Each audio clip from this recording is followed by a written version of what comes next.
তো আমরা এখন আছি বিরসা মুন্ডা ফান পার্ক। আমরা এখন সবুজ ঘাসে বসে আছি। আর এই যে দূরে এই বিল্ডিংটা হচ্ছে নিউক্লিয়াস মল, রাঁচির বিখ্যাত মল, সবচেয়ে বড় রাঁচির মল। এই মলের উপরে শপিং মল আছে।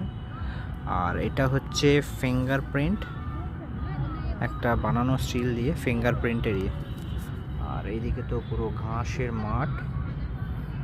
আর এই দিকটা হচ্ছে ফুড পার্ক, এটা হচ্ছে ফুড পার্ক, এখানটা যেটা লাইটিং করা আছে।